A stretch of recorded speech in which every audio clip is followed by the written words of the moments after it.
2 সপ্তাহ হয়নি Donald Trump দায়িত্ব নিয়েছেন প্রেসিডেন্ট হিসাবে, আর এরই মধ্যে একের পর এক ঘটনায় তিনি গোটা বিশ্বকে এক রকমের আতঙ্কের উপরে রেখেছেন। মুখের উপরে, অভিবাসীদের মুখের উপরে দরজা বন্ধ করেছেন। অনেক এয়ারপোর্টে অনেকে আটকে আছে, প্রিয়জনরা একদিকে, তারা আরেক দিকে। এরকম একটি অবস্থায় প্রতিটি মুহূর্ত গোটা বিশ্ব একটা উৎকণ্ঠার মধ্যে আছে। আসলে আমরা যেটা নির্বাচনের সময় বলছিলাম, ট্রাম্প নিয়ে এক ধরনের ভীতি তৈরি হয়েছে। সেই ভীতিটা নিয়ে পেছনেও এক ধরনের পজিটিভ একটু চিন্তা ছিল যে হয়তো নির্বাচনের সময় ভোট পকেটে নেবার জন্য নানা রকমের মন্তব্য করেন, নানা রকমের ভয়ভীতি দেখান রাজনীতিবিদদেরই এরকম একটি আচরণ, বা সেটা সিদ্ধ আচরণ অনেক সময় অনেকে বলে থাকেন রাজনৈতিক কৌশল হিসেবে। কিন্তু পরবর্তীতে বাস্তবে ট্রাম্প যা করছেন, আসলে গোটা বিশ্ব এখন ভয় আছে। ট্রাম্পোফোবিয়া আমাদের আজকের নিউজ আওয়ার এক্সট্রা শিরোনাম। নিউজ টুডে সম্পাদক রিয়াজউদ্দিন আহমেদ আমাদের সঙ্গে আছেন জাহাঙ্গীরনগর বিশ্ববিদ্যালয়ের আন্তর্জাতিক সম্পর্ক বিভাগের শিক্ষক অধ্যাপক ডক্টর তারেক শামসুর রহমান, অর্থনীতিবিদ এবং নির্বাহী পলিসি রিসার্চ ইনস্টিটিউটের নির্বাহী পরিচালক ডক্টর আহসান এইচ মনসুর আমাদের সঙ্গে এসে যোগ দেবেন। আমরা সহকর্মী সুদীপ ঘোষের রিপোর্টটি দেখব, তারপর আলোচনায় ফিরছি। প্রতিশ্রুতি ছিলই, ক্ষমতা নেয়ার পর তার বাস্তবায়ন হলো গত শুক্রবার। পেন্টাগনের প্রতিরক্ষামন্ত্রী ম্যাটিসের শপথ অনুষ্ঠান সেরে আর দেরি করলেন না নতুন প্রেসিডেন্ট। কলমের খোঁচায় নির্বাহী আদেশ জারি করে মার্কিন প্রেসিডেন্ট ডোনাল্ড ট্রাম্প অনুমোদন দিলেন আগামী 120 দিনের জন্য 7 দেশের মুসলিম নাগরিকরা যুক্তরাষ্ট্রে ভিসা পাবেন না। মুসলিম সন্ত্রাসীদের প্রতিরোধ করতেই নাকি তার এই পদক্ষেপ। সেদিন থেকেই এই আদেশের প্রভাব পড়তে শুরু করলো। যুক্তরাষ্ট্রগামী জিপটিয়ারের 6 যাত্রীকে ফেরত পাঠানো হলো নিজ দেশে। নিউ ইয়র্কের বিমানবন্দরে আটক করা হলো বৈধ পাসপোর্টধারী 2 ইরাকি নাগরিককে। ট্রাম্পের আদেশের বিরুদ্ধে মামলা করার সিদ্ধান্ত নিলেন তারা। এরই মধ্যে যুক্তরাষ্ট্রের অন্তত 16টি বিমানবন্দরে বিক্ষোভ প্রতিবাদ শুরু করেন মার্কিন নাগরিকরা। স্লোগানে মুখরিত বিমানবন্দর, এদেশের অভিবাসীদের অন্যায় মেনে নেব না। ট্রাম্পের নির্বাহী আদেশ সাময়িকভাবে স্থগিত করলেন ফেডারেল আদালত। কয়েকটি অঙ্গরাজ্যের অ্যাটর্নি জেনারেল বললেন প্রেসিডেন্টের আদেশ অসাংবিধানিক। গুগলের সিইও, ফেসবুকের প্রতিষ্ঠাতা, জাতিসংঘ অভিবাসী সংস্থা, কানাডার প্রধানমন্ত্রী জাস্টিন ট্রুডো সহ বিশ্ব নেতা ও মানবাধিকার সংগঠনগুলো সমালোচনা করতে ছাড়লেন না। ট্রাম্পের যুক্তরাজ্যে প্রবেশ নিষেধাজ্ঞা জারির দাবি জানান ব্রিটেনের লেবার পার্টির নেতা জেরেমি করবিন। মার্কিন প্রেসিডেন্টকে আসতে না দেওয়ার জন্য 8 লাখ ব্রিটিশ গণস্বাক্ষর দিয়েছেন। নিষেধাজ্ঞা না তোলা পর্যন্ত মার্কিন নাগরিকদেরও ঢুকতে দেবে না ইরান। আর ইরাক থেকেও মার্কিন নাগরিকদের বহিষ্কারের দাবি তুলেছেন দেশটির শিয়া ধর্মীয় নেতা মুক্তাদা আল সদর। তাতে কি, হোয়াইট হাউস সাফ জানিয়ে দিল নিজেদের সিদ্ধান্ত থেকে সরবেন না তারা। মুসলিমদের বিরুদ্ধে নয়, বরং সন্ত্রাসীদের নির্মূলে নির্বাহী আদেশ দিয়েছেন ট্রাম্প। পরিস্থিতি স্বাভাবিক হলে ভিসা প্রক্রিয়া চালু করা হবে। এত সব ঘটনার মধ্যেই নতুন তথ্য দিলেন হোয়াইট হাউসের চিফ অফ স্টাফ রেইন্স প্রাইবাস। জানালেন নিষেধাজ্ঞার তালিকায় পাকিস্তান আর সৌদি আরব ছিল, তবে ভবিষ্যতে এরকম কয়েকটি দেশের বিরুদ্ধেও ব্যবস্থা নেওয়া হবে। আমেরিকা ফার্স্ট বলে মানুষে মানুষে বিভেদ তৈরি যে উদ্যোগ নিচ্ছেন ট্রাম্প, তাতে কি আমেরিকা আদৌ গ্রেট থাকতে পারবে? Sudip Ghosh, desk report, ATN news.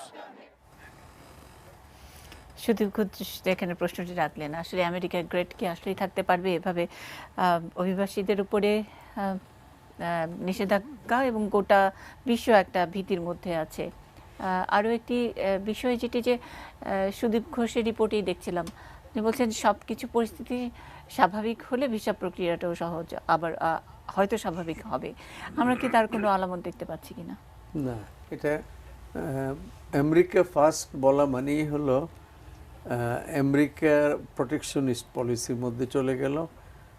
Global যে কমিটমেন্ট ছিল আমেরিকার, লিবারেল থিঙ্কিং, ডেমোক্রেসি, গ্লোবালাইজেশন, এগুলির থেকে এখন আমেরিকা আস্তে আস্তে সরে যাচ্ছে। আমেরিকা ফার্স্ট করতে হলে এই জায়গাগুলির থেকে সরে যাবে। আজকে ইউরোপিয়ান ইউনিয়নের প্রেসিডেন্টের বক্তৃতা শুনছিলাম, বলছে যে Trump is a challenge for Europe. আর ইউকেতে তো এটা 1.8 মিলিয়ন পিপল অলরেডি মানে 15 মিলিয়ন অনলাইন 1.8 মিলিয়ন 18 লক্ষ হয়ে গেছে। হ্যাঁ, 18 লক্ষ হয়ে গেছে online signature to cancel Trump's visit, এবং কুইন এলিজাবেথ ইজ এম্বারাস। তারপরে মানে সারা বিশ্বে একটা তোলপাড় চলছে, শুধু এই অভিবাসন নিয়ে না। এই উনি 2 সপ্তাহ হলো, 2 সপ্তাহের মধ্যে যে কয়টা এক্সিকিউটিভ অর্ডার দিয়েছে এগুলি খুবই উদ্বেগজনক, এবং আমার অ্যাসেসমেন্ট হলো যে পোস্ট সেকেন্ড ওয়ার্ল্ড অর্ডার এটাকে উনি ভেঙে ফেলতেছে, এবং সেটা ভেঙে যেতে যাওয়ার পথে আমি একটা পেলাম, comparison between Hitler and Trump. এটা কি জায়গায় আমি বের করে পড়ে শোনাবো, খুবই সুন্দর একটা কম্পারিজন করছে। হিটলার যা যা করতো, জার্মানি ফার্স্ট, উনি বলছে আমেরিকা ফার্স্ট। আমেরিকা ফার্স্ট হলে আমেরিকা তো মানে সব জায়গায় একটু স্ক্রিপ্ট চুরির একটা ব্যাপার দেখা যাচ্ছে আমাদের, হিটলার স্ক্রিপ্ট পুরো কপি পেস্ট ডোনাল্ড ট্রাম্প জি। এখন হিটলার জুদের টার্গেট করেছিল, ট্রাম্প মুসলমানদের টার্গেট করেছে। এখন আমি এটা পাইলে খুব, এই যে পাইছে, এই যে ছবি দিয়ে হিটলার অ্যান্ড ট্রাম্প, এখানে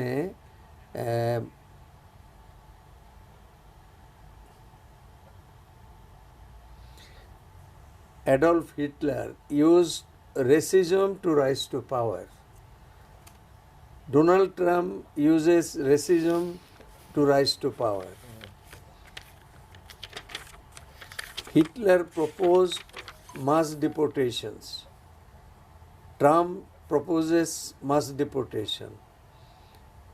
Hitler promised to make Germany great again. Trump promises to make America great again. Anti-Jew fascist, anti-Muslim fascist. এভাবে এই যে প্রতি মানে হিটলারের সাথে একদম, হিটলার যা যা করতো, we are the German, Germany first, এবং Germany is the heart of Europe বলে এই যুদ্ধ বিগ্রহ এগুলি লাগাই দিল। তো এখন এই যে উনি এগুলি করছেন, এটা কিন্তু আমেরিকার ভিতরেও একটা ডিভিশন তৈরি করেছে, সারা বিশ্বে তো করেছেই, এবং আমার ধারণা যে একটা নিউ ওয়ার্ল্ড অর্ডার হয়ে যাবে। এই যে ইউনিপোলার ওয়ার্ল্ড যেটা ছিল, যেটা আমেরিকা এনজয় করতেছিল, এটা ভেঙে যাবে, ভেঙে গেছে অলরেডি, খুবই একটা চমৎকার জায়গা, it's going to be a multipolar world, যে মাল্টিপোলার ওয়ার্ল্ড। এটা হবে চায়না, জার্মানি, এদিকে ইউরোপ, এবং আমেরিকা যদি আসিয়ান, এইসব, এবং ওইদিকে ল্যাটিন আমেরিকা, মেক্সিকোর ইয়েতে, এগুলি তছনছ হয়ে যাবে। এবং উনি যেটা মেক্সিকোর দেওয়ালের কথা বলছে, এটার সাথে এখানেই থেমে থাকেন, উনি কিন্তু নাফতার কথা বলছে, নাফতা করলে, এবং ওয়েল পাইপলাইন, যেটা কানাডার সাথে যেটা ভেরি ইম্পর্টেন্ট কানেক্টিভিটি।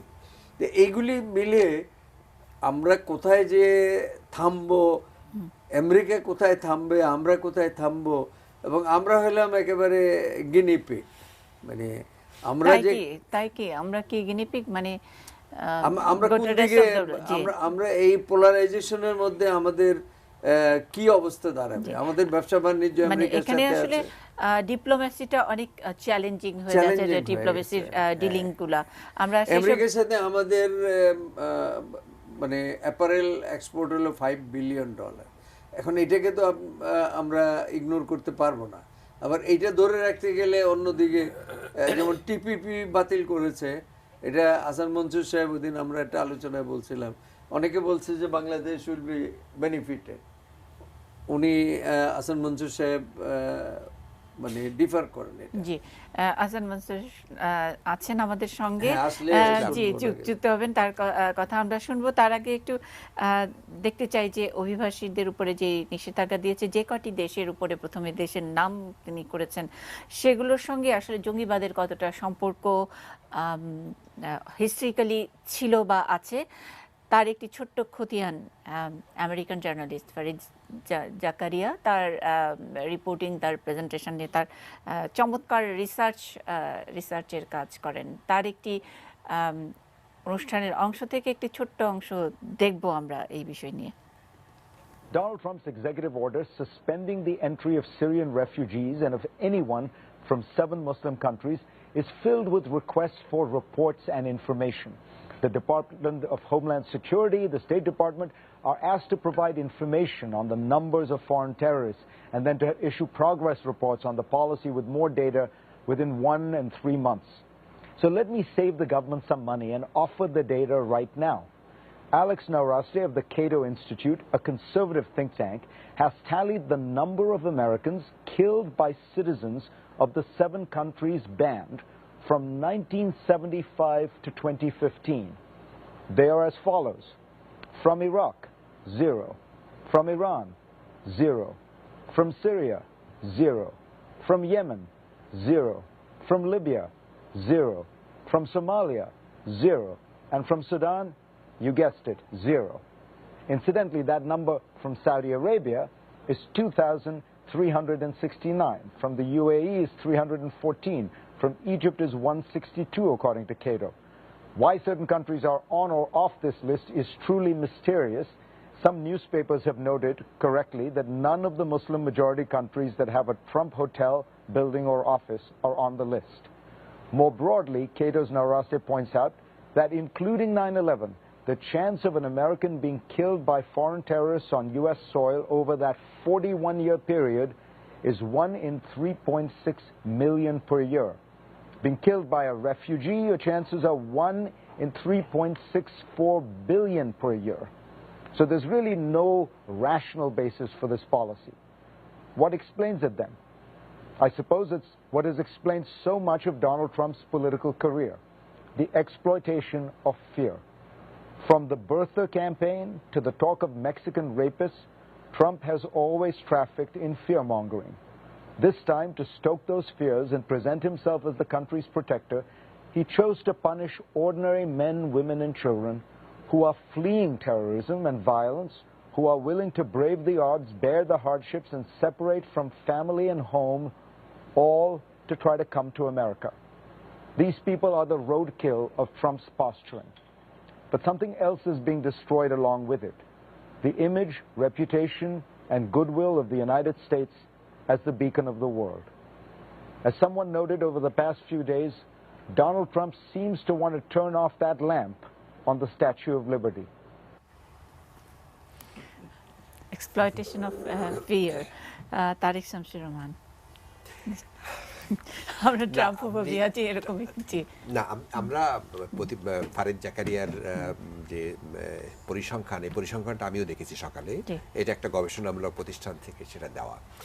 এখানে এখন এগুলো তো হলো বাস্তব সত্য, এবং আমার কাছে যেটা মনে হয় যে সম্ভবত ট্রাম্প চেষ্টা করছেন মুসলিম বিশ্বের সাথে এক ধরনের ডিভিশন তৈরি করতে। কারণ আপনি যেখানে বলা চাই ক্লিয়ারলি যে ইউনাইটেড আরব এমিরাত কিংবা সৌদি আরবিয়াতে এত বেশি যারা সন্ত্রাসী কর্মকাণ্ডের সাথে জড়িত, সেখানে এই এম্বার্গোতে তারা নেই কেন? এবং আপনার নিশ্চয়ই এটা মনে আছে যে 9/11-এর ঘটনায় যারা ইনভলভ ছিল টুইন টাওয়ার হামলায়, তাদের একটা বড় অংশ কিন্তু সৌদি আরবের নাগরিক ছিলেন। এখানে তাদেরকে আইডেন্টিফাই করা হলো না। ফলে এক ধরনের তার পেছনে হয়তো থাকতে পারে, এটা হয়তো বলা যাবে না। তবে আবার একই সাথে এটাও বিজনেস ইন্টারেস্ট, হ্যাঁ না ওটা তো স্পষ্ট যে হোটেল ট্রাম্প টাওয়ার আছে, বিজনেস ইন্টারেস্ট তার আছে, এটা বোঝাই যায়। সেজন্যই বলছিলাম যে সম্ভবত তার হয়তো একটা স্ট্র্যাটেজি হতে পারে যে মুসলমান বিশ্বের মধ্যে একটা ডিভিশন তৈরি করা এবং তৈরি করে সেখান থেকে সে ফয়দা নেওয়া। আসলে আমার কাছে যেটা খুব স্পষ্ট মনে হয়, যেমন আপনার আগের অনুষ্ঠানেও আমার একটা ধারণা ছিল যে হয়তো উনি নির্বাচনের আগে অনেক কথা বলেছেন, বাস্তব ক্ষেত্রে হয়তো এগুলো করবেন না। আমার নিজের ধারণা ছিল, আমি নির্বাচনের সময় আমেরিকাতে ছিলাম, আমারও তাই ধারণা ছিল যে হকিশ কথাবার্তা বলে একটা জনমত তৈরি করা এটা হয়তো কাজ করবেন না, কিন্তু এখন দেখলাম যে আমার স্পেকুলেশন মিথ্যা প্রমাণিত হলো এবং তিনি একের পর এক কাজগুলো করছেন। এবং আজকে সর্বশেষ ঘটনায় যাকে তিনি প্রধান বিচারপতি হিসেবে নিয়োগ দিলেন, তিনি তো থাকবেন আরো 30 বছর, 49 ইয়ার্স ওল্ড, এবং তার বিরুদ্ধে যে সমস্ত কথাবার্তা আমি অনলাইন পড়লাম তাতে তো আশঙ্কার কারণ জন্মে। তার অর্থটা হচ্ছে উদ্দেশ্য প্রণোদিতভাবে ট্রাম্প একের পর এক কাজগুলো করেছেন। আমি উদ্দেশ্য প্রণোদিত কথাটা ইউজ করলাম এই জন্য যে তিনি যে সমস্ত কাজ এখন করবেন উচ্চ আদালত, সুপ্রিম কোর্ট থেকে এগুলো সব অনুমোদন হবে। ফলে ভয়ের শঙ্কাটা রয়ে গেল, এবং যেটা গর্বাচাপ বলেছিলেন যে তিনি তৃতীয় বিশ্বযুদ্ধ শুরু করে দিতে পারেন। ফলে আগামী দিনগুলো আমাদের জন্য যে খুব সুখের দিন হবে না, এবং নতুন একটা ডাইমেনশনে আমরা কোল্ড ওয়ারকে আমরা দেখবো আগামী দিনগুলোতে। তবে এখানে রিয়াজ ভাইয়ের সাথে একটু ডিফার করি। রিয়াজ ভাই অনেকগুলো কথা বলেছেন। আসলে আগামী দিনগুলোতে যেটা হবে আমার বিবেচনায়, আমার একটা বইও বেরোচ্ছে এই বই মেলাতে, নিউ ওয়ার্ল্ড অর্ডার নিয়ে আমি লিখেছি। সেখানে স্নায়ুযুদ্ধ পরবর্তী বিশ্ব ব্যবস্থায় কনফ্লিক্টটা ছিল সোভিয়েত ইউনিয়নের সাথে মার্কিন যুক্তরাষ্ট্রের। এখন যেটা এসে দাঁড়াবে মার্কিন যুক্তরাষ্ট্রের সাথে চীনের, এবং সেখানে চীনের অর্থনৈতিক আধিপত্য যে নাও এমন একটা পজিশনে চলে গেছে যে এটা সংঘর্ষ অনিবার্য। এখন সেই সংঘর্ষটা কোন পর্যায়ে যাবে সেটা এখন এই মুহূর্তে প্রেডিক্ট করা যাবে না, তবে আমরা কিন্তু একটা সংঘর্ষের দিকে ধীরে ধীরে এগিয়ে যাচ্ছি। বিশেষ করে এই যে টিপিপি বন্ধ হয়ে গেল, এবং আপনি নিশ্চয়ই খেয়াল করেছেন যে তারা যে 11টি দেশ নিয়ে তো টিপিপি ছিল, এখন যে 11টি দেশ আছে সেই 11টি দেশ তারা বলছে প্রয়োজনে তারা চীনকে সাথে নেবে ইনস্টেড অফ মার্কিন যুক্তরাষ্ট্র। ফলে চীন যদি আসে, কারণ চীন তো তার প্রচুর অর্থ আছে, সে অর্থ নিয়ে সে তাদের আসবে। যদি এটা সত্যি হয়ে থাকে তাহলে এক ধরনের কনফ্লিক্ট কিন্তু অনিবার্য, এটা আমরা অ্যাভয়েড করতে পারবো না। ফলে আগামী দিনগুলো আমাদের জন্য সত্যিকার অর্থেই একটু দেখার বিষয়। আমাদের জন্য আরও শঙ্কার কারণ হলো এর ঝাপটা এসে আমাদের গায়ে লাগবে, কারণ এই অঞ্চলটা প্যাসিফিক এবং ভারত মহাসাগর মুক্ত অঞ্চলটা হবে খুব বয়লিং স্পট, এবং এখানে সংকটটা পারবে দক্ষিণ চীন সাগর থেকে শুরু করে ভারত মহাসাগর। জি, বয়লিং স্পট এটা তো বলছেন ইন টার্মস অফ ইকোনমি, নিশ্চয়ই ইকোনমি, সিকিউরিটি প্রভাব বিস্তার করা। এবং আপনি দেখবেন চীন অলরেডি যে ওয়ান বেল্ট ওয়ান রোড প্রকল্প বাস্তবায়ন করতে যাচ্ছে, 61টা দেশকে কানেক্ট করেছে। এবং আপনার নিশ্চয়ই এটা মনে আছে, চীনের প্রেসিডেন্ট যখন বাংলাদেশে আসলেন তিনি কিন্তু আমরা কিন্তু কমিটমেন্ট করেছি, আমাদের জয়েন্ট কমিউনিকে আছে যে আমরা অঙ্গীকারবদ্ধ, আমরা এটাকে করব, আমরা সমর্থন করব ওয়ান বেল্ট ওয়ান রোড।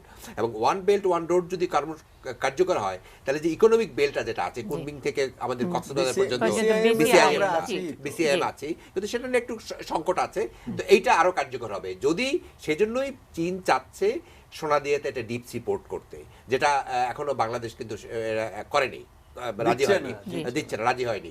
ফলে চীনের প্রেশারটা থাকবে, এবং ইতিমধ্যে চীন দেখেন বাংলাদেশকে চীন থেকে 2টো সাবমেরিন কিনেছে আমরা, সেটা নিয়ে একটা সংকট আছে ভারতের। ফলে এক ধরনের এই অঞ্চলটা কিন্তু ধীরে ধীরে আস্তে আস্তে উত্তপ্ত হচ্ছে। সেটা কোন পর্যায়ে যাবে আমি জানি না, তবে একটা ওয়াচ করার বিষয়। এটা কিন্তু এফেক্ট হবে না। সেকেন্ড ওয়ার্ল্ড ওয়ারের পর সংকটটা ছিল ইউরোপকে নিয়ে, অর্থাৎ সেখানে প্রভাব বলয় বিস্তার কে করবে, সোভিয়েত ইউনিয়ন না মার্কিন যুক্তরাষ্ট্র, এই সংকটটা ছিল ইউরোপকে নিয়ে। এখন সেটা কিন্তু চলে আসছে এই দক্ষিণ পূর্ব এশিয়াতে, ভারত মহাসাগরভুক্ত অঞ্চলে। এটা কিন্তু ল্যাটিন আমেরিকাতে এই প্রভাবটা পড়বে না। ফলে যেটা আমি বলছিলাম যে স্নায়ুযুদ্ধ আমরা বলি, আমাদের ভাষায় আমরা বলি স্নায়ুযুদ্ধ 2, কোল্ড ওয়ার 2 বলি আমরা, কারণ কোল্ড ওয়ার 2 অলরেডি একটা ফেজ শুরু হয়ে গেছে ইউক্রেনকে ক্রাইসিসকে সংকটকে কেন্দ্র করে। তার প্রভাব আগামী দিনে আসবে আমাদের এই ভারত মহাসাগর প্যাসিফিক অঞ্চলে। মানে যখনই ওয়ার শব্দটা হয় তখনই একটা নির্দিষ্ট একটি দেশের বা শক্তি, মহাশক্তির অর্থনৈতিক ফুয়েলটাও বোঝায় অনেক সময়। আমরা তো মার্কিন যুক্তরাষ্ট্র মানে হলো ওয়ার ইকোনমি। আমরা তো আমাদের সঙ্গে পেয়েছি ডক্টর হাসান এইচ মনসুর। এর আগে রিয়াজউদ্দিন আহমেদ বলছিলেন একটি পয়েন্টে আপনার দ্বিমতের কথা, সেটি নিশ্চয়ই আলোচিত হবে। টিপিপির কথা বলছিলেন, টিপিপিতে না থাকে বাংলাদেশ বেনিফিট পাবে এটা নিয়ে খুব একটা উল্লাস আছে। হওয়ার কিছু নাই আমি মনে করি।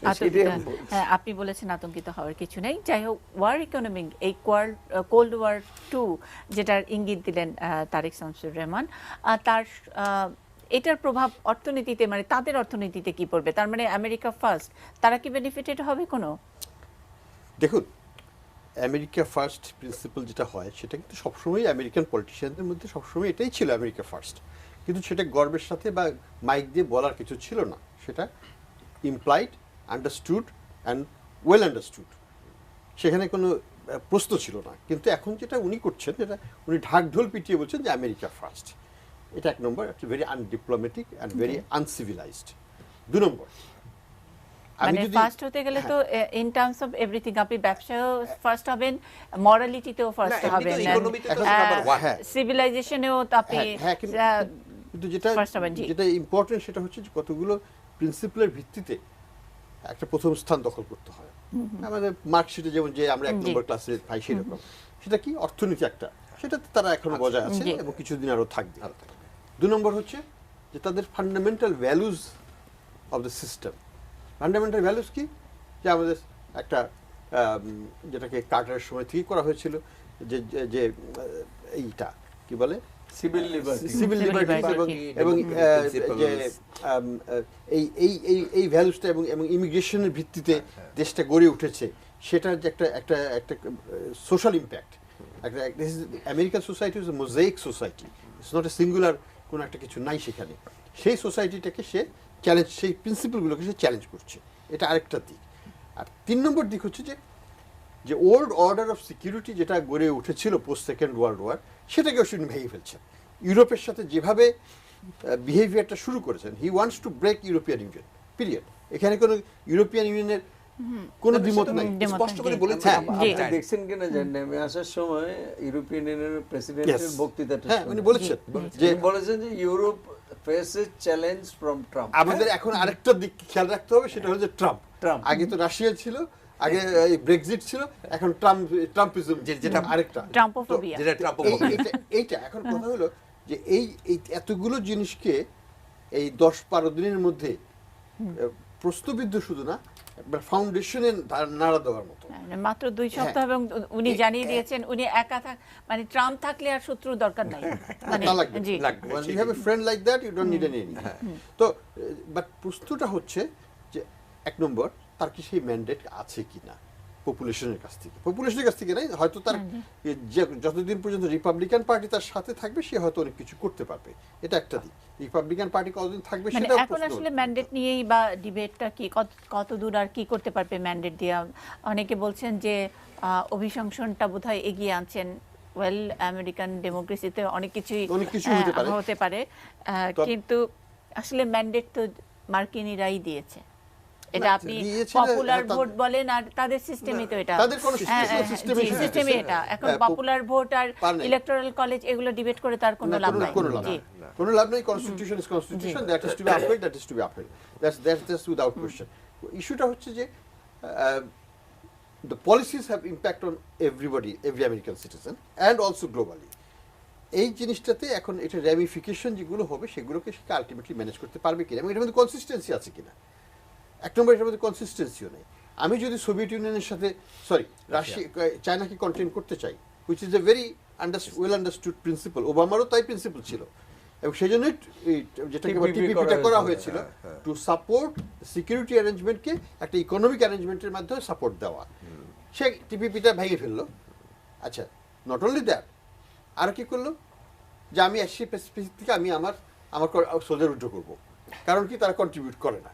একটা নিজে সেলফ ডিফাইন্ড একটা অ্যালিগেশন নিয়ে আসলো without consultation with the trusted allies like Japan, Korea, এদের সাথে কোনো আলোচনা ছাড়া সে একটা পাবলিক স্টেটমেন্ট দিয়ে দিল, which is very harmful and heartful তাদের জন্য। মানে এইসব দেশগুলোর জন্য খুবই তাদের প্রিন্সিপাল, তাদের যে ফাউন্ডেশন অফ রিলেশনশিপ, সেটাই কিন্তু নাড়া দিয়ে দিয়েছে। যে কারণে ফিলিপিন্স এখন খুব কমফোর্টেবলি চায়নার সাথে ঝুঁকে গেছে। ফিলিপিন্স বলছে তো আমাদের বেস্ট যা আছে সুবিক বেউমুক্ত, take them, get the hell out of here. সোজা কথা, তাদের সিম্পল কথা। Is American generals going to like it? I don't think so. এই আমেরিকান যে এখনকার যে তার যে অ্যাডমিনিস্ট্রেশনের যে ডিফেন্স মিনিস্টার এবং দে আর বোথ জেনারেল, এবং সিকিউরিটি কাউন্সিলের সিকিউরিটি এনএসএ এর যে হেড সেও জেনারেল। তো এরা কি এটা লাইক করবে? আমি বিশ্বাস করি না যে somebody who is brought up as a soldier in the US system since post World War, তারা এই ট্রাম্পের এই প্রিন্সিপাল যে আমি এশিয়াকে চায়নার হাতে ছেড়ে দিয়ে I will just walk out, where will the America be? How will America remain number one in the world? Number one তো নিজেকে ডিক্লেয়ার করলে হবে না। আমি যদি বলি Bangladesh is number one, nobody will believe me any seriously, they look crazy. So if you want to be number one, you have to have people to tell that yes, you are my leader. Who is going to tell him that he is the leader? Putin? Putin will say, okay, I trust you and he's a friend, but not as a leader. So he will be isolating himself very soon, globally and economically. আমরা জানি যখন একটা দেশ সবসময় trade রেস্ট্রিকশনের কথা বলে, that is going to harm them.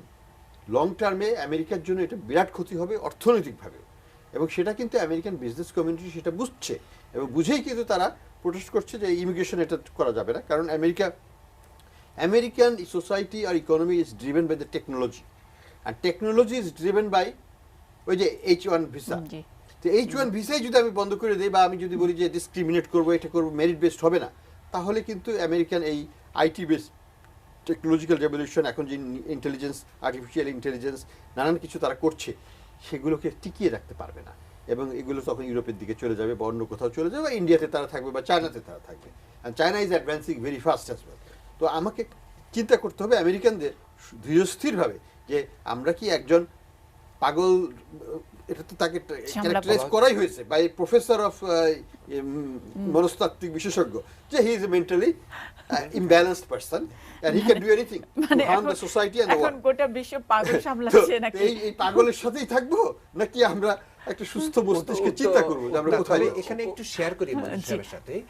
শেয়ারিংটা হচ্ছে যে তার একটা প্লাস পয়েন্টও আছে। প্লাস পয়েন্টটা হচ্ছে, দেখেন, সিনেট, হাউস অফ রিপ্রেজেন্টেটিভ তার কন্ট্রোলে। এখন একটা জায়গাতে ছিল কোর্ট, সেই কোর্টটাও এখন সে নিয়ে নিচ্ছে। আজকে অলরেডি প্রধান বিচারপতিকে সে অ্যাপয়েন্টমেন্ট দিয়েছে। ফলে আগামী দিনগুলোতে আমার ধারণা তিনি যে কাজগুলোই করবেন, ইভেন সবগুলো অনুমোদন হবে, কোর্ট থেকে অনুমোদন পেয়ে যাবেন।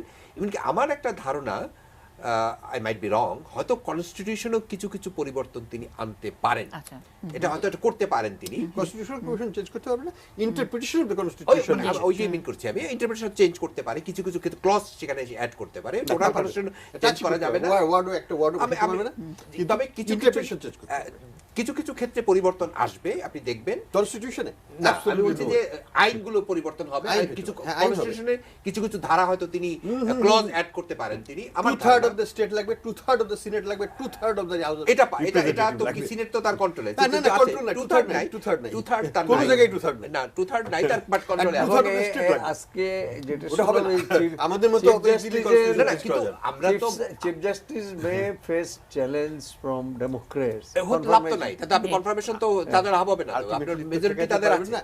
আমি যেটা বলতে চাচ্ছিলাম যে তিনি যে সমস্ত কমিটমেন্ট গুলো করেছেন, এক এক কমিটমেন্ট গুলো তিনি বাস্তবায়ন করছেন, দেখেন সে করছেন এক এক করে বলছে I M a man of promise. হ্যাঁ, তো তার অর্থটা কি? তার অর্থটা নোইং ফুল ওয়েল যে এগুলো নিয়ে বিতর্ক হবে, তারপরও সেগুলো সে করছে, কাউকে বদার করছে না। জি স্যার, আমরা একটা বিরতিতে যাব, একজন দর্শক আছেন, অনেকক্ষণ দর্শকের ফোনটি নিব। হ্যালো হ্যালো, আদাব।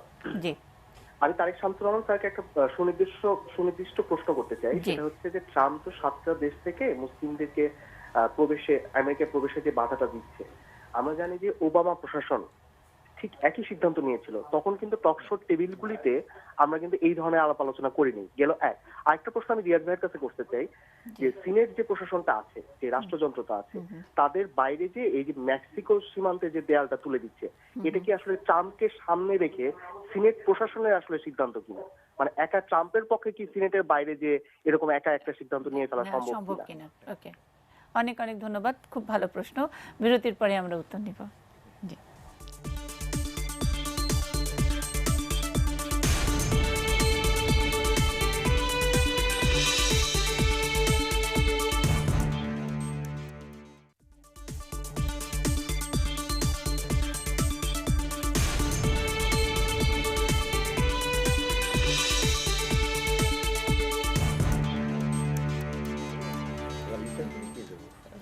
ট্রাম্পোফোবিয়া আমাদের আজকে নিউজ আওয়ার এক্সট্রা শিরোনাম। নিউজ টুডের সম্পাদক রিয়াজউদ্দিন আহমেদ আছেন আমাদের সঙ্গে, আছেন অধ্যাপক ডক্টর তারেক শামসুর রহমান, আন্তর্জাতিক সম্পর্ক বিভাগের শিক্ষক, এবং ডক্টর আহসানিজ মনসুর, অর্থনীতিবিদ আছেন। একজন দর্শক আছেন ফোনে। বিরতিতে যাবার আগে এক দর্শকের দুটি প্রশ্ন ছিল, সেই প্রশ্নের উত্তর দেবেন নিশ্চয়ই। এখন কে আছেন? হ্যালো, আসসালামু আলাইকুম। মাহাদি বলছিলাম নীলফামারী থেকে। জি, প্রশ্ন। জি, আমার ঠিক প্রশ্ন না, আমার একটা মতামত যে যখন সোভিয়েত ইউনিয়ন ভেঙে গেল আর কি, সেই সময়টাতে কেজিবি মানে রাশিয়ার গোয়েন্দা সংস্থার প্রধান ছিলেন আজকের যে ভ্লাদিমির পুতিন, রাশিয়ার প্রেসিডেন্ট। তো তখন নাকি ওনার একটা চিন্তা ভাবনা ছিল যে, কতটুকু জানি না, উনি একজন প্রভাবশালী কর্মকর্তা ছিলেন কেজিবি। তখন নাকি ওনার একটা ধারণা, মানে ওনার একটা দৃঢ় প্রতিজ্ঞা ওনার মধ্যে ছিল যে, আমি যদি কখনো রাশিয়ার প্রেসিডেন্ট হই কিংবা আমি যে কোনো ভাবে সুযোগ পাই, আমেরিকাকে তার একটা পাল্টা প্রতিশোধ কিংবা আমেরিকার উপরেও একটা মানে এটার একটা ফিডব্যাক আমি দিব আর কি। তো আজকে ভ্লাদিমির পুতিনের অনেকটাই কারুকার্য ছিল যে গত নির্বাচনে ট্রাম্পের নির্বাচিত হওয়া, প্লাস এপিপি থেকে চুক্তি বাতিল ট্রাম্প ক্ষমতা আসার পরে, এবং সাথে সাথে চীন এবং উত্তর কোরিয়ার সাথে একটা দ্বন্দ্ব, এরকম একটা অবস্থা। এই সব মিলিয়ে কি পুতিন কি এরকম একটা চাল চাললে দেশের জন্য, মানে বিশ্বের জন্য কি? আচ্ছা, পুতিন আসলে সফল হতে যাচ্ছেন কিনা সেটা প্রশ্ন। যাচ্ছেন কিনা এবং প্রভাবটা কেমন হতে পারে আর কি? কেমন হতে পারে। অনেক ধন্যবাদ প্রশ্ন করবার জন্য।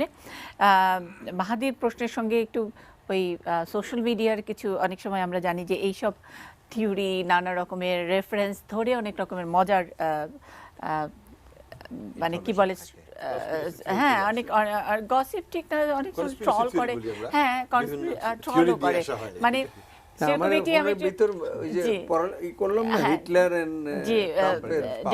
ডিফারেন্স দুজনের কমনালিটিস। তো ওই পুতিনের মা বলছে যে, ট্রাম্পের মা বলছেন যে, আমার ছেলেটা তো ভালোই ছিল, পুতিনের সঙ্গে মিশতে মিশতে জানি কি হয়ে গেল।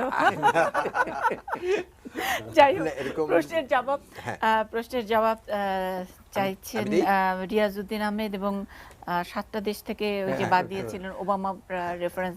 আমি একটু বলি, আমি মাহাদির কথাটা দিয়ে শুরু করি। প্রথমে মাহাদি যেটা বলছেন, আসলে কেজিবির কোনো ঊর্ধ্বতন নেতা ছিলেন না পুতিন, উনি কর্মচারী ছিলেন, ছোট ছোট একজন কর্মকর্তা ছিলেন। আর তিনি ওই সময় কি চিন্তা করেছিলেন এটা বোধহয় কথাটা ঠিক না, বা এরকম কোনো তথ্য অ্যাটলিস্ট আমার কাছে নাই, কারণ আমি সোভিয়েত ফরেন পলিসির উপর আমি পিএইচডি করেছি, আমি কাজ করেছি, আমি সোভিয়েত ইউনিয়নে ছিলাম, আমি দেখেছি, আমি জানি সেটা। আমার কাছে এই তথ্য অ্যাটলিস্ট নেই। তবে হ্যাঁ, এর একটা সত্য যে তিনি যেভাবে হোক, তিনি পুতিনের সাথে ট্রাম্পের যে সম্পর্ক, সেটা একটা পরিবর্তন এসছে বিশ্ব ব্যবস্থা। এবং পুতিন যে একটা ধুরন্ধর ব্যক্তি, খুব কানিং ব্যক্তি, এটা অস্বীকার করার কোনো যুক্তি নেই। কারণ তার কতগুলো সংকট আছে, সে জানে যে তার ঘাড়ের উপর এখন ন্যাটো নিঃশ্বাস ফেলছে, ইউক্রেন ক্রাইসিসকে কেন্দ্র করে, জর্জিয়াকে কেন্দ্র করে। ফলে তিনি একটা র্যাপো করতে চাইবেন ট্রাম্পের সাথে, এবং করেছেনও, এবং সেটা ইউজ করেছেন। ট্রাম্পের ফিনান্সিয়াল কিছু ইন্টারেস্ট আছে মস্কোতে, রাশিয়াতে, সেটা তিনি ব্যবহার করেছেন। তবে এটাও সত্য, যেটা আমি একাধিকবার বলেছি, আমার লেখাতেও আছে সেগুলো, যে মার্কিন প্রশাসনের পেন্টাগনে যে সমস্ত হকিশ জেনারেলরা আছেন, যুদ্ধবাজ জেনারেলরা আছেন, তারা খুব সহজে রাশিয়া তাদেরকে কন্ট্রোল করবে এটা তারা মেনে নেবে, এটা আমার কাছে কখনোই মনে হয় না। ফলে এক সময় হয়তো দেখা যাবে যে এই যে পুতিনের সাথে ট্রাম্পের যে সখ্যতা, সেটা হয়তো তেমন একটা থাকবে না, বা থাকলেও হয়তো লো পর্যায়ে থাকবে। আর যেটা তিনি বলেছেন যে ওবামা, আরেক ভদ্রলোক যিনি বললেন যে ওবামা একই কাজ করেছিলেন, এটা আমার মনে হয় কথাটা বোধহয় এইভাবে বোধহয় বলা যাবে, সরলীকরণ বোধহয় করা যাবে না। ওবামা বোধহয় সম্ভবত এইভাবে চিন্তা করেননি কখনো, স্পেসিফিকলি এই 7টি দেশকে আইডেন্টিফাই করা, এটা বোধহয় তিনি করেননি।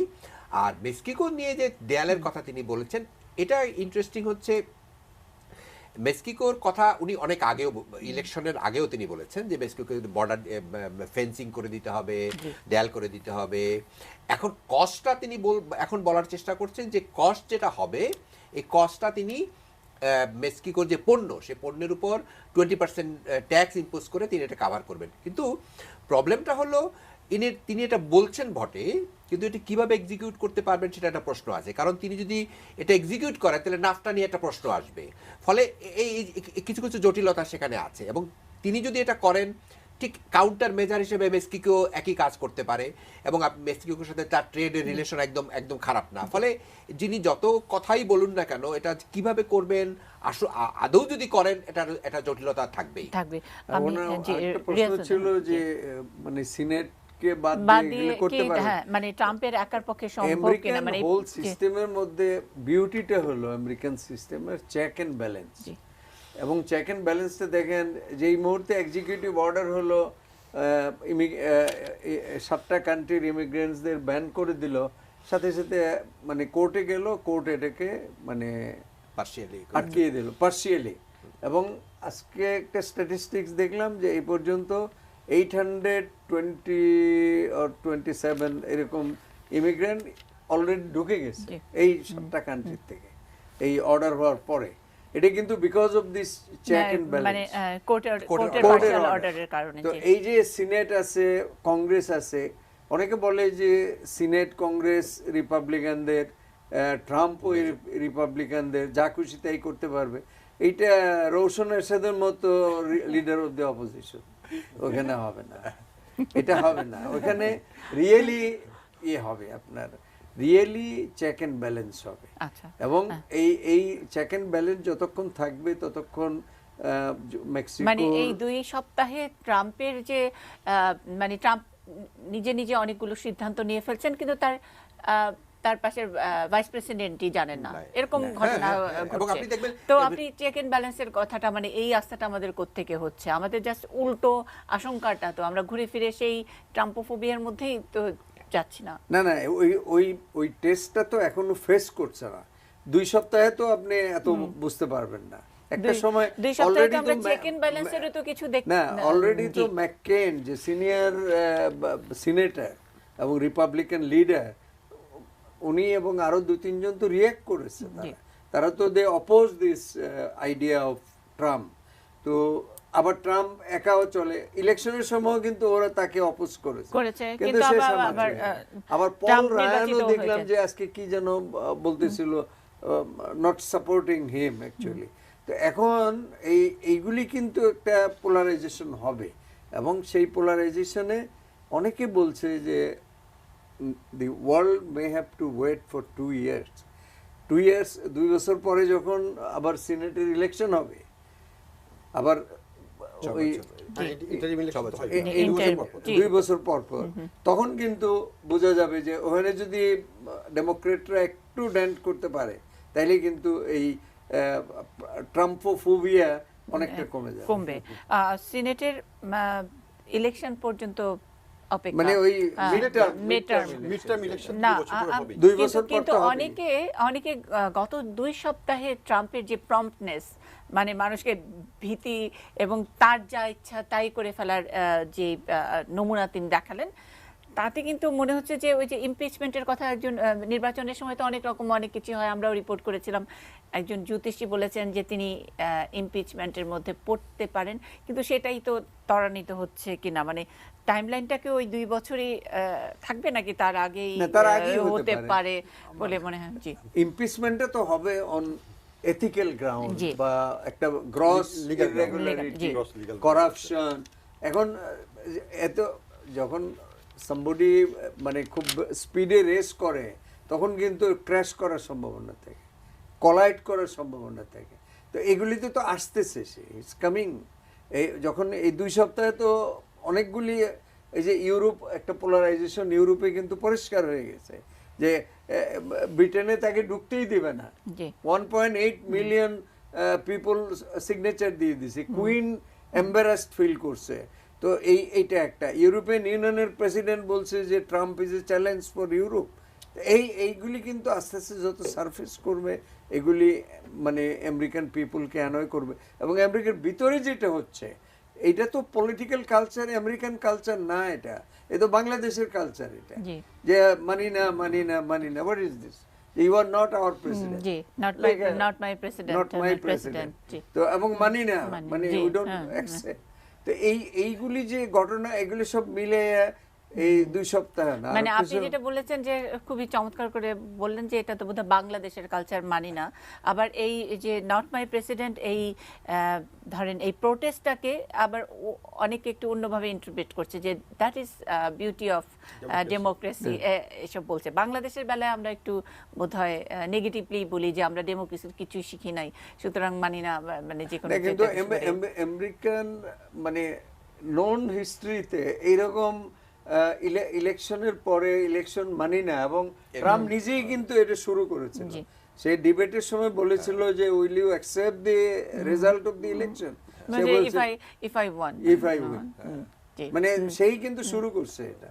তো এখন যারা তাকে ভোট দেয় নাই তারা তো রাস্তায় চলে গেছে, এবং তারা কিন্তু মেজরিটি, যদি পপুলার ভোট তো মেজরিটি হিলারি ক্লিন্টন পাইছে।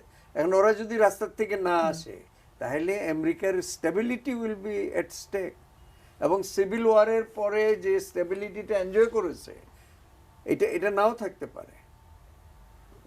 আমরা মানে আপনাদের অভিজ্ঞতা অনেক কিছু দেখেছেন, মানে এই রাশিয়া মানে ইউনিপোলার, তারপরে আবার এটা একেবারে রাশিয়া ভেঙে যাওয়া, তারপরে আবার ঠিক আমেরিকা একেবারে একক শক্তি।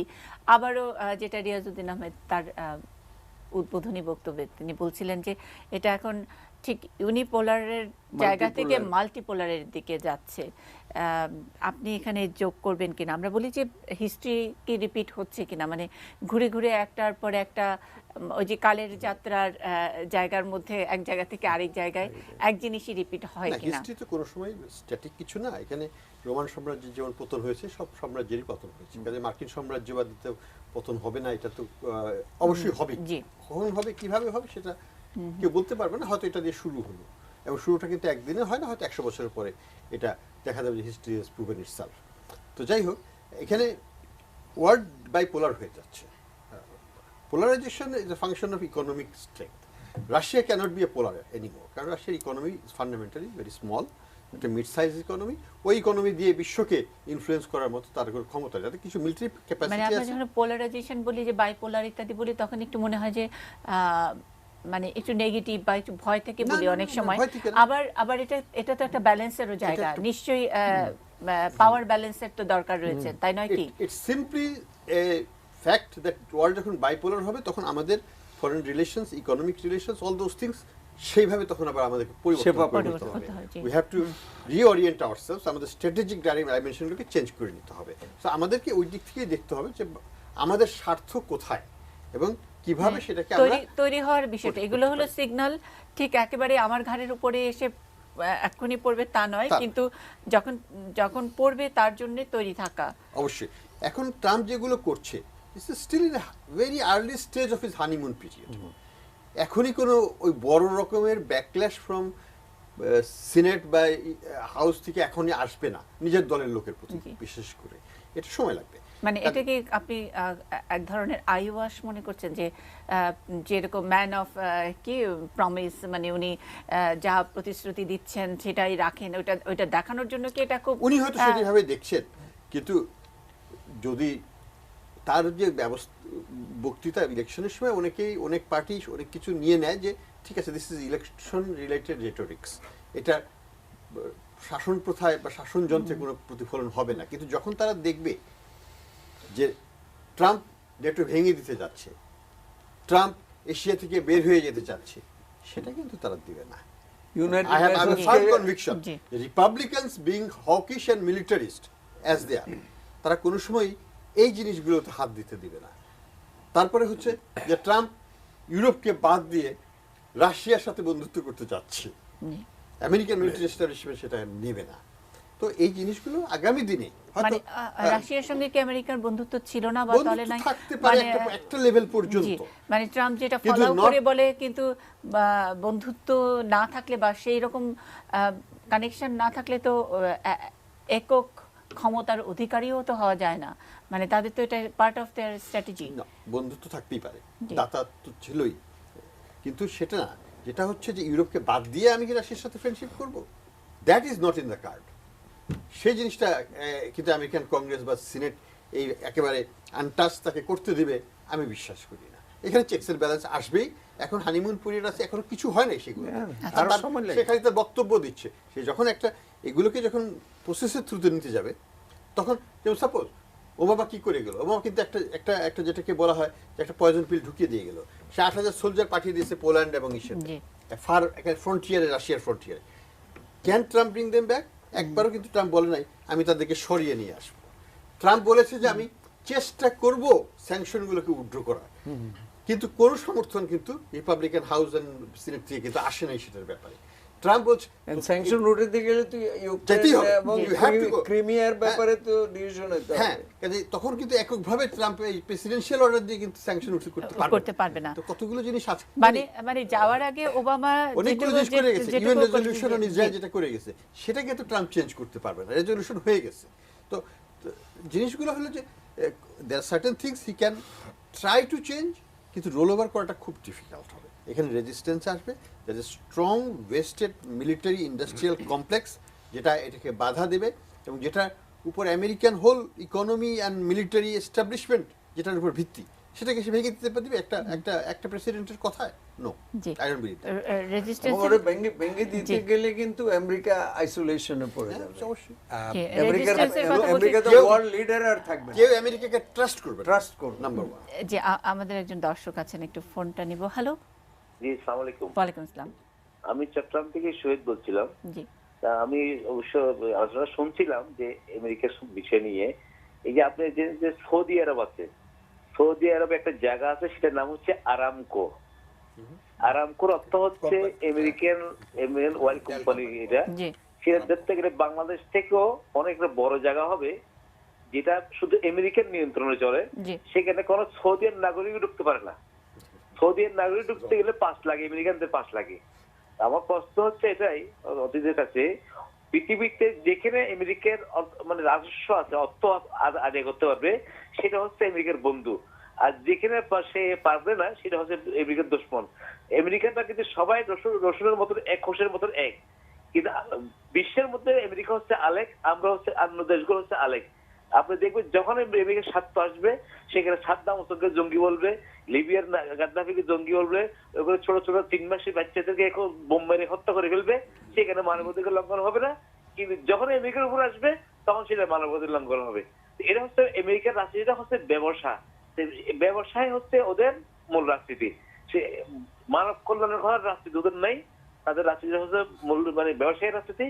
এবং ব্যবসায়ী রাজনীতির থেকে আমরা কিভাবে সরে এসে মানব রাজনীতি আসবো, সেটাই আমাদের অতিথির কাছে প্রশ্ন।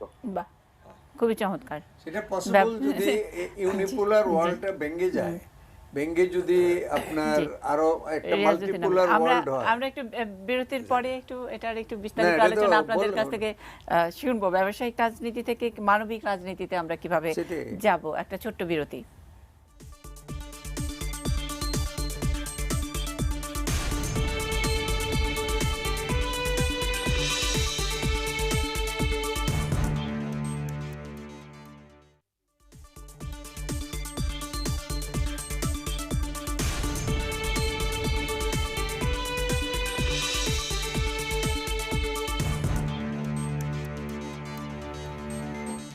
ট্রাম্পোফোবিয়া আমাদের আজকে নিউজ আওয়ার এক্সট্রার শিরোনাম।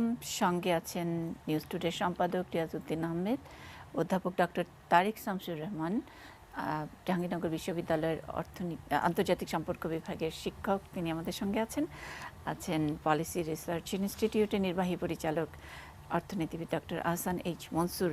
বিরতিতে যাবার আগে ব্যবসায়িক রাজনীতি থেকে মানবিক রাজনীতিতে ফেরার কিভাবে ফেরানো যায় বা কিভাবে ফিরবো, এরকম একটি প্রশ্ন চট্টগ্রাম থেকে একজন করেছেন এবং তিনি একটু রেফারেন্স দিয়েই কথা বলেছেন। যেখানে মার্কিন যুক্তরাষ্ট্রের ব্যবসা, সেখানে সব ঠিক আছে, সেখানে মানবাধিকার লঙ্ঘন ইত্যাদি কোনো কিছু নেই, তাদের কোনো কথা নাই। কিন্তু যেখানে ব্যবসা নাই, সেখানেই তাদের নানা রকমের রেসিপি। এই প্রশ্নের উত্তর নিশ্চয়ই দেবেন। তার আগে যে আলোচনাটি, যে রেজিস্ট্যান্স তৈরি হচ্ছে, আমরা বাংলাদেশের মতন একটা দেশ, অনেক সময় আমরা দেখেছি যে বাংলাদেশের গণতন্ত্র ইত্যাদি নানান কিছু নিয়ে যখন কোনো ঝামেলা তৈরি হয়, রাজনৈতিক ঝামেলা, দ্যাটস একটা পার্ট অফ রাজনীতি যে কোনো কিছুর মধ্যেই, তখন তারা নানা রকমের পরামর্শ সুপারিশ দিতে আসে। আমরা এখন ট্রাম্পোফোবিয়া নিয়ে কথা বলছি, গোটা বিশ্বের মানুষের আতঙ্ক নিয়ে কথা বলছি। যখন নাকি বড় দেশ, শক্তিশালী দেশ, তারা কোনো একটা রেসিপি দেয়, তখন আমরা শুনতে বাধ্য হই, বা তারা আমাদের নির্বাচনটা অনেক সময় নির্ধারণ করে দেয়। আমরা যে এত আলোচনা করছি সেটা কি কোথাও গিয়ে পৌঁছায়? তাহলে আমাদের কথার কি কোনো দরকার আছে কিনা? নিশ্চয়ই নিশ্চয়ই পৌঁছায়। কারণ ধরেন এই যে ইউরোপের যে রিয়াকশনটা, সেটা কি আমেরিকান মিডিয়া কভার করছে না? করছে। তারা তাদের সব মিডিয়াতেই এটা ওয়েল সার্কুলেট। হ্যাঁ, বাংলাদেশের মতো ছোট দেশকে নিয়ে হয়তো আমেরিকার কোনো রকমের ই হবে না, কিন্তু যারা ধর্তব্যের মধ্যে, আমরা তো ধর্তব্যের মধ্যে না, তাদেরকে নিশ্চয়ই তারা ওইভাবে দেখে এবং বিশ্লেষণ করে যে আমাদের ওই দেশগুলো কি বলছে, তারা কি চিনতে পারবে। চায়না কি রিয়াকশন করলো সেটা কিন্তু প্রত্যেকদিন সকালে এভরি নিউজ আইটেম সিএনএন এর চায়নার রিয়াকশনটা আমি রিয়াজ ভাইয়ের কাছ থেকে শুনবো যে চায়না আসলে কিভাবে রিয়াক্ট করছে। এটা একটা আলোচনার ইস্যু। স্যার, আপনি শেষ করেন। কাজেই এটা হবে। আরেকটা জিনিস আমি যেটা বলতে চাচ্ছিলাম যে মানবতার পলিটিক্স বা এইটা বলে আমি আসলে কিছু আছে বলে আমি মনে করি না। Politics is for political economy, আর্থিক স্বার্থের জন্যই করা হয়। মানবতা যেটা করা হয় সেটা হচ্ছে ধর্মীয় দৃষ্টিকোণ থেকে, রিলিজিয়াস অ্যাঙ্গেল থেকে ওটাকে জাস্টিফাই করা হয়, মোরালিটি দেওয়া হয়। রাজনীতির মধ্যে মানবতার কোনো সম্পর্ক নাই, আসলে নাই, কিন্তু একটা প্রলেপ দেওয়া হয় সাধারণত। দেখুন, আপনি সব সময় অতীতে যতগুলো যুদ্ধ, বিগ্রহ, শান্তি, সবকিছুর মূলে কিন্তু ওই অর্থনৈতিক স্বার্থ। এই সেকেন্ড অর্ডারের পরেই কিন্তু অর্থনৈতিক পুরো জিনিসটাকে আবার পুনর্গঠন করা হলো। কিভাবে? ব্রিটেন উডস, বিশ্বব্যাংক, IMF এগুলোকে করে একটা নতুন অর্ডারে নিয়ে আসা হলো। তো সব কিছুর মূলে ওটা কাজ করে। ট্রাম্পও যেটা করছে সেটা সে এক ধরনের অর্থনৈতিক আন্ডারলাইন প্রিন্সিপাল থেকে করছে, কিন্তু সেটা যদিও 7 জন নোবেল লরিয়েট একসাথে বসেই ঘোষণা দিয়েছিলেন আমেরিকান ইকোনমিক অ্যাসোসিয়েশনের কনফারেন্সে যে না, সে ভুল। তার এই পলিসি শর্ট টার্মে কিছুদিন কাজ করলেও করতে পারে, এটা কিন্তু মার্কিন অর্থনীতির জন্য একেবারেই ভালো নয়, এবং আমি তাদের সাথে পুরোপুরিভাবে একমত। অন্তর্মুখী বাণিজ্য নীতি, অন্তর্মুখী অর্থনীতি নিয়ে, America first and America closed, এই ধরনের প্রিন্সিপাল নিয়ে কিন্তু আমেরিকা বেশি দূর যেতে পারবে না। লিডারশিপ শুধু না, অর্থনৈতিক লিডারশিপ এবং অর্থনৈতিক উন্নয়ন, এই দুটোর মূলেই কিন্তু আছে কিছু ফান্ডামেন্টাল ইকোনমিক প্রিন্সিপালস, যেটার ভিত্তিতেই কিন্তু আজকের আমেরিকা আজকে এখানে আছে। আজকের আমেরিকা এমনি হয় নাই। এখানে ইনস্টিটিউশন, গভর্নেন্স, এখানে ইকোনমিক প্রিন্সিপালস, এই জিনিসগুলো সব একসাথে হয়েছে। সামরিক শক্তি সেটাকে ব্যাক আপ করেছে, বাট অর্থনীতি তার পেছনে দাঁড়িয়েছিল।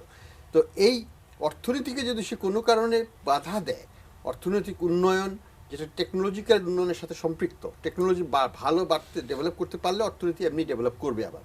তো এই জিনিসগুলোকে যদি সে বাধা দেয়, সেটা এই ইমিগ্রেশনের থ্রুতে দিচ্ছে, ট্রেড রেস্ট্রিকশনের কথা বলে দিচ্ছে, ট্র্যাডিশনাল পার্টনারদের মধ্যে শত্রুতা বাড়িয়ে ফেলছে বা এক ধরনের অবিশ্বাস তৈরি করে ফেলছে, এগুলো করলে কিন্তু এটা কোনো মতেই মার্কিন সাম্রাজ্যই বলি আমি, সেই তাদের যে সাম্রাজ্যবাদী নীতি, সেই নীতির সাথে কিন্তু একেবারেই এটা যাবে না। এবং এটা এক ধরনের নতুন একটা অর্ডার সৃষ্টি করতে যাচ্ছে, যেটা এখনো আগামীতে কি হবে সেটা আমরা বলতে পারবো না, কিন্তু একটা নতুন কিছু হতে যাচ্ছে যদি এই পলিসি কিছুদিন কন্টিনিউ করে, এখনই না, কিছুদিন কন্টিনিউ করে। মানে এই নতুন কিছু হতে যাচ্ছে, এটার মধ্যে আপনার কথার মধ্যে এক ধরনের মানে কোনো আতঙ্ক নাই একজন অর্থনীতিবিদ হিসাবে, কিন্তু আমরা বলছি ট্রাম্পোফোবিয়া। এটা আমি একটু শুনবো, কিন্তু চায়নার রিয়াকশনটা নিয়ে যদি রিয়াজউদ্দিন আহমেদ একটু। চায়না তো বলেছে, চায়নার যেটা তাইওয়ানের সাথে 40 বছর পরে একজন মার্কিন প্রেসিডেন্টের সাথে তাইওয়ানের প্রেসিডেন্ট কথা বলেছে, তাকে কংগ্রেচুলেট করার জন্য ফোন করেছে। এটা হলো departure from one China policy. এবং আপনি জানেন 71-এ, তখনও তো আপনারা ছোট, হেনরি কিসিঞ্জার যে পলিটিক্সটা করলো, পাকিস্তান থেকে কেমন করে চীনে চলে গেল, তারপরে নিক্সনকে নিয়ে আবার চীনে আমেরিকার সাথে একটা রিপোর্ট করলো, এবং তারপরেই কবি শামসুর রহমানের নেতৃত্বে আমরা চীনে গেছিলাম। পিকিং হোটেল, তখন ওখানে 5 স্টার হোটেল একটাই ছিল, পিকিং হোটেল। ওইটার একটা নিউ পার্ট, এটা ওল্ড পার্ট। নিউ পার্টটা হলো নিক্সনকে রাখার জন্য ওই নিউ পার্টটা কনস্ট্রাকশন করা হয়েছিল, আর ওল্ড পার্টটা হলো সেই আদি যুগ থেকে। আমরা আবার ওই পার্টে থাকলাম। একটা দরজা 2 জনে ধরে বন্ধ করতে হয়, কিন্তু দরজা বন্ধ করতে হতো না, বলতে যে দরজা বন্ধ করতে হবে না, চুরি হবে না, কিছুই হবে না। তো ওই ওই ওই যে মানে পলিটিক্স, ওই যে তাদের ডিপ্লোমেসি চীনের সাথে শুরু হলো, এবং চীনের সাথে ওটা করার ফলেই কিন্তু সোভিয়েত ইউনিয়নকে ভাঙ্গা তাদের জন্য সম্ভব হয়েছিল। সোভিয়েত ইউনিয়ন কলাপস ওই কারণে, বার্লিন ওয়ালটা ভেঙে গেল ওই কারণে। তো ওখান থেকে চায়নার সাথে যে আন্ডারস্ট্যান্ডিং এবং চায়নার সাথে যে বিজনেস রিলেশন, চায়নার সাথে অনেক দিক থেকেই তাদের সাথে, অনেকে তো বলে প্রায় $3.5 ট্রিলিয়ন চাইনিজ ইনভেস্টমেন্ট আছে আমেরিকাতে, তাদের bonds, treasury bond, real estate, বড় বড় বিল্ডিং টিল্ডিং সব কিনে ফেলতেছে, এইগুলি আছে। তো এইগুলি হলো অল মানে তাদের মধ্যে যে রিলেশনশিপটা ডেভেলপ করছে, যে বাইল্যাটারাল রিলেশনটা ডেভেলপ করছে, এটা centering round this one China policy. এইটাকে কিন্তু ট্রাম্প আঘাত করেছে। উনি তাইওয়ানের সাথে অলরেডি কথা বলেছেন এবং উনি বলেছেন যে চায়নার সাথে relationship will be determined by give and take policy, মানে ট্রেড রিলেশনটাকে রিনেগোশিয়েট করতে চাচ্ছে এবং নর্থ কোরিয়াকে কন্টেন করার জন্য। নর্থ কোরিয়ার এই আমার ফোনের মধ্যে একটা দেখলাম, নর্থ কোরিয়ার নেতার ছবি দিয়ে সে লিখছে, I am not the one. I am no more the number one craziest person in the world. There are one more. তো এখন আসলে আমেরিকা ফার্স্ট, আসলে ক্রেজিয়েস্টের দিক থেকেও America first. I am no more the number one craziest. Contentious. না, আমি একটু ওই চায়না প্রসঙ্গে একটু রিয়ার সাথে রিয়াজের সাথে এই যে আপনি বললেন 70 চায়না ওয়ান চায়না পলিসি, আসলে এটা ঠিক ডিপার্চার এটা বোধহয় বলা যাবে না। তিনি কথা বলেছেন, এটা তার আই ডোন্ট নো এটা তার এটা ডিপ্লোম্যাটিক্যালি তার করাটা উচিত হয়েছে কিনা, তার অ্যাডভাইজাররা তাকে প্রপারলি গাইড করেছে কিনা জানি না, তবে এটাকে আমি ডিপার্চার বলবো না। তবে একটা ঝুঁকির মধ্যে আছে। ইতিমধ্যে চাইনিজ রিয়াকশনগুলো আমরা দেখেছি। আমার বিবেচনায়, আমি যেহেতু আন্তর্জাতিক সম্পর্ক পড়াই, আমি কাজ করি এটার উপর, আমি দেখেছি যে যেটা আমি প্রথমেই বলেছিলাম যে স্লোলি ওয়ার্ল্ড এগুচ্ছে যে চায়না এবং মার্কিন যুক্তরাষ্ট্রের মধ্যে এক ধরনের আমি কোল্ড ওয়ারের মতো অথবা এক ধরনের কনফ্লিক্টের মতো দিকে স্লোলি যাচ্ছে। এর অনেকগুলো জায়গা আছে। একটা জায়গা হচ্ছে সাউথ চায়না সি। আমি আপনাকে পরিসংখ্যান দিয়ে দেখাতে পারি যে সাউথ চায়না সিতে এত বেশি ন্যাচারাল রিসোর্স আছে, তেল এবং গ্যাস রিজার্ভ আছে, চীন কখনো এটাকে তার হাতছাড়া করবে না, এক নাম্বার। 2 নাম্বার হচ্ছে স্ট্র্যাটেজিক্যালি সাউথ চায়না সির একটা ইম্পর্টেন্স আছে, এবং সেখানে মার্কিন যে গুয়ামে তাদের যে ফ্লিট, সেই ফ্লিটের কানেকশনটা তারা প্যাসিফিকে নিয়ে আসতেছে, সেখানে তাদের প্রয়োজন আছে সাউথ চায়নার জন্য।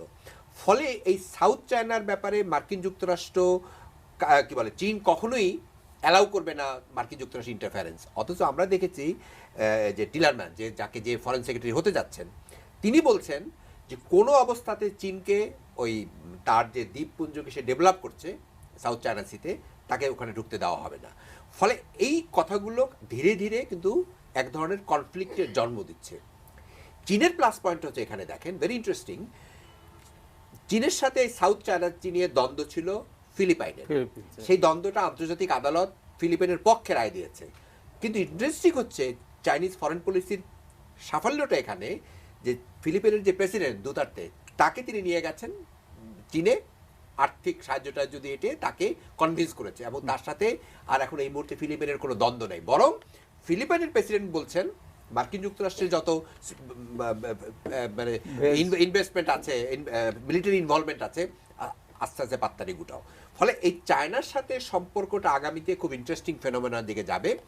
আপনি চাইনিজ ইনভেস্টমেন্টের কথা বললেন, আরও একটা কথা আপনাকে ধরিয়ে দিই, হয়তো মনসুর সাহেব আমার চেয়ে ভালো জানবেন। চীন থেকে ঋণ নিয়ে মার্কিন যুক্তরাষ্ট্র তারা তাদের যে স্টাফদেরকে বেতন দেয়, পয়সা দেয়, পেমেন্ট করে, ওই যে $3.5 ট্রিলিয়ন।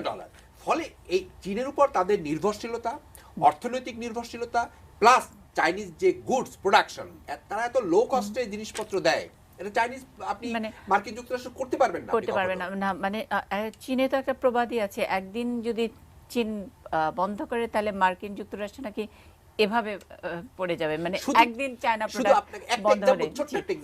শুধু তাই না, তারা বড় বড় স্ট্রাকচার, ব্রিজের স্ট্রাকচারগুলো চীন তৈরি করে এনে জাস্ট অ্যাসেম্বল করছে মার্কিন যুক্তরাষ্ট্র। এটা আমি নিজে দেখে এসেছি। ফলে এটাকে চায়নার সাথে খুব সহজে এটাই করা যায়। সেটা তো স্ট্রাকচারের কথা বলছি যে ওরা তো চীন ছাড়া তো ওরা বাঁচেই না, মানে আমাদের বন্ধু চায়নাতে ওদের সাথে কথা বলতে বলতে বললো যে তোমরা আমেরিকাকে শিক্ষা দেওয়ার জন্য তোমরা যে ডলার দিছো, ওদেরকে ঋণ দিছো, এগুলো উইথড্র করো না কেন? তো বললো যে এটা উইথড্র করলে ডলারের দাম যে জায়গায় পড়বে আমাদের টাকা তো অর্ধেক হয়ে যাবে। এটাই হচ্ছে মিউচুয়াল বেনিফিট। আমরা একটা ছোট্ট বিরতিতে যাব, বিরতির আগে একজন দর্শক আছেন। হ্যালো হ্যালো, জি, আমি অজিয়ান বাংলাকে ধন্যবাদ যে আমাদের মতো সাধারণ নাগরিককে এখানে অপিনিয়ন বলার সুযোগ দেন। এটিএন নিউজ, এটিএন নিউজকে থ্যাংক ইউ। জি জি, আপনার প্রশ্ন। হ্যালো, জি আপনার প্রশ্ন। আমার প্রশ্নটা হচ্ছে যে আগে যে শহীদ ভাই বলছেন আরামকোর কথা সৌদি আরবে, হ্যাঁ ওইখানে আমি 1984-85 এ ছিলাম। তো ওখানে দেখছি যে স্যাটেলাইট টিভি ওখানে চলে ভিতরে, মানে নুড অবস্থায় সবকিছু দেখা যায়, কিন্তু বাইরের সৌদিতে আপনি দেখতে পাবেন না। মানে ওইটা আমি ওখানে নিজেই দেখছি এটা। তারপর এটা প্রসঙ্গ করে বললাম, আমি টোকিওতে ছিলাম 16 বছর। আমি ওখানে দেখছি যে আন্ডারগ্রাউন্ড গিনজা, শিবুয়া, শিনজুকু এইসব সিটিতে আন্ডারগ্রাউন্ড মানে 23 তলা, 24 তলা, কখনো 35 তলা হোটেল পর্যন্ত বানানো আছে। সিটি বানাই ফেলছে, মানে রোড গার্ড বানাই ফেলছে। কারণ হচ্ছে যে নিউক্লিয়ার ওয়ার যদি, থার্ড ওয়ার্ল্ড ওয়ার যদি বাজে, তাহলে ওইখানে ওদের শহর চলবে উপর দিয়ে। কারণ উপর দিয়ে একটা ভাইব্রেশন যাবে কয় হাজার ভোল্টের, তাতে করে সব মানুষ, কীট পতঙ্গ সব মারা যাবে। অনলি বেঁচে থাকবে তেলে পোকা, আর কেউ বাঁচতে পারবে না। এই হচ্ছে বিজ্ঞানীরা বলতেছে। আবার বলতে ওয়ার্ল্ড ধ্বংস হয়ে যাবে। জি, আপনার প্রশ্নটা। হ্যালো, আমেরিকাতে একজন করে পাগলকে আনে ওরা ক্ষমতায়, যেমন আগে বুঝকে আনতো, এখন আরেকজন পাগল আনছে। এখন নিউক্লিয়ার উইপেন গুলো তারা হয়তো সেল করবে, কারণ তাদের মূলধন আটকে আছে। আর একটা কারণ হচ্ছে নিউক্লিয়ার কুইনিং সারাবে কে? কারণ আপনি একটা ছোট বোমা যদি নিউক্লিয়ার উইপেন্স এর গোডাউনের মধ্যে মারতে পারেন, তাহলে আমেরিকায় ধ্বংস হয়ে যাবে। সুতরাং আমেরিকা এখন বাঁচতে হলে তার কিছু উইপেন্স বিক্রি করতেছে অন্যান্য কান্ট্রিতে। হ্যাঁ, ট্রাম্প মনে হয় এই কাজটা করার জন্য ওরা। জি, অনেক ধন্যবাদ আপনার মতামতের জন্য, অনেক ধন্যবাদ, অনেক ইনফরমেটিভ, অনেক ইন্টারেস্টিং। একটা ছোট্ট বিরতিতে যাব।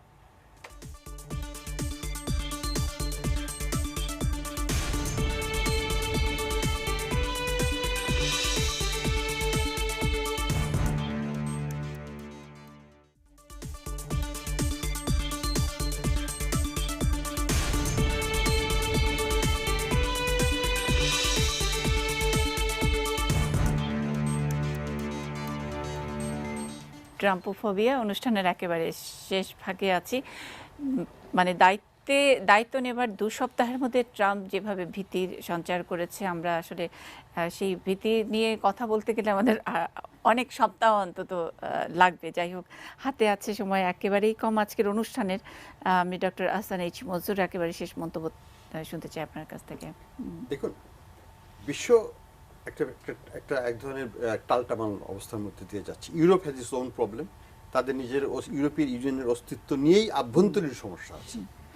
সেই সাথে যোগ হলো ট্রাম্পের এই সমস্যাটা। কাজে আমি মনে করি যে এখন পর্যন্ত এশিয়া মোটামুটিভাবে শান্তিতে আছে। এশিয়ার এই শান্তিটা যদি থাকে এবং তাহলে আমাদের অর্থনৈতিক কার্যক্রমটাকে আমরা চালিয়ে যেতে পারবো। আমাদেরকে আগামীতে দেখতে হবে যে এই সালাদটা তো টসড আপ হয়ে গেল, সালাদগুলো কোথায় পড়লো, এবং সেই ভিত্তিতে আমাদের স্ট্র্যাটেজিক্যালি এগোতে হবে বিশ্ব অর্থনীতিকে সামনে রেখে এবং আমাদের নিজস্ব অর্থনীতি এবং রাজনৈতিক স্বার্থকে সামনে রেখে। কাজেই সুচিন্তিতভাবে এগোতে হবে। এখন আর সেই ওয়ার্ডটা ওই ট্রান্সপারেন্ট না, it's not black and white, it's a mosaic.